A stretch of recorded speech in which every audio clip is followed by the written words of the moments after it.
Hello' student, আজি তোমালোকৰ লগত আমি আলোচনা কৰিবলৈ ওলাইছোঁ যে HSLC 2025ত কিমান নম্বৰৰ থিয়ৰী আৰু কিমান নম্বৰ পালে আমি পাছ কৰিম আৰু আমাৰ পাছ মাৰ্কৰ লগত ইণ্টাৰনেল মাৰ্ক কিমান থাকিব, মানে প্ৰেক্টিকেল মাৰ্ক কিমান থাকিব, আমি তোমালোকৰ লগত আলোচনা কৰিম।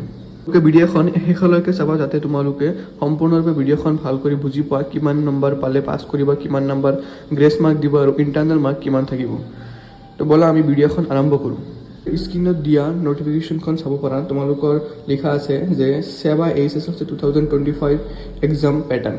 তো এক্সাম পেটাৰ্ণ মতে তোমালোকক ছাবজেক্টত কিমান থিয়ৰী আছে, ইণ্টাৰনেল মাৰ্ক কিমান, টোটেল মাৰ্ক কিমান আৰু পাছিং মাৰ্ক কিমান। টোটেলি গোটেইকেইটা ছাবজেক্টৰ মাৰ্ক ধুনীয়াকৈ ইয়াতে দিয়া আছে। তো ব'লা আমি মাৰ্কখন ভালদৰে চাই লওঁ। ফাৰ্ষ্টত আছে তোমালোকৰ অল MIL ছাবজেক্ট।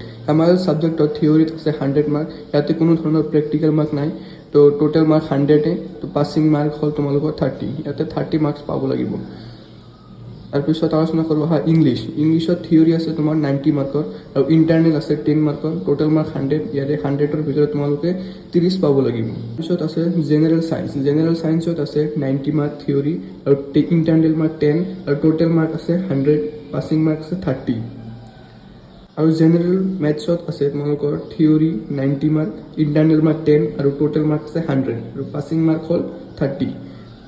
ছ'চিয়েল ছায়েন্সত আছে 90 মাৰ্কৰ থিয়ৰী, ইণ্টাৰনেল মাৰ্ক 10 আৰু টোটেল মাৰ্ক আছে 100 আৰু পাছিং মাৰ্কছ আছে 30।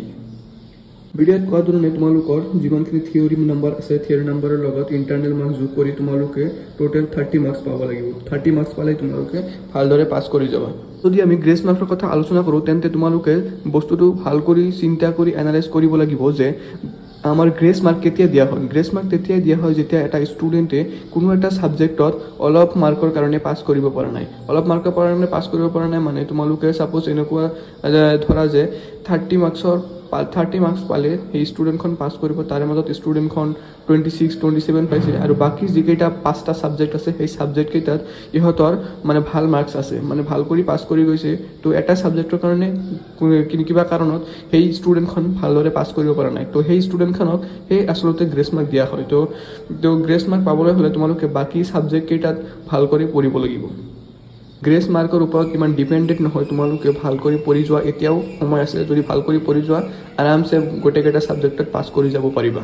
এইখিনিয়ে আছিল যে তোমালোকে বাকী 5টা ছাবজেক্টত ভাল নম্বৰ পাব লাগিব। তেনেহ'লে যদি কোনো এটা ছাবজেক্ট কিবা কাৰণত অলপ কম নম্বৰ পাই যোৱা তেন্তে সেৱা বৰ্ডৰ পৰা সেই কম নম্বৰখিনি তোমালোকক গ্ৰেছ মাৰ্ক হিচাপে দি তোমালোকক পাছ কৰাই দিবলৈ চেষ্টা কৰিব। তো আজিৰ ভিডিঅ'ত ইমানখিনিয়ে। তোমালোকে আমাৰ চেনেলখন ছাবস্ক্ৰাইব কৰি দিবা আৰু তোমাৰ বন্ধুবৰ্গৰ লগত শ্বেয়াৰ কৰি দিবা।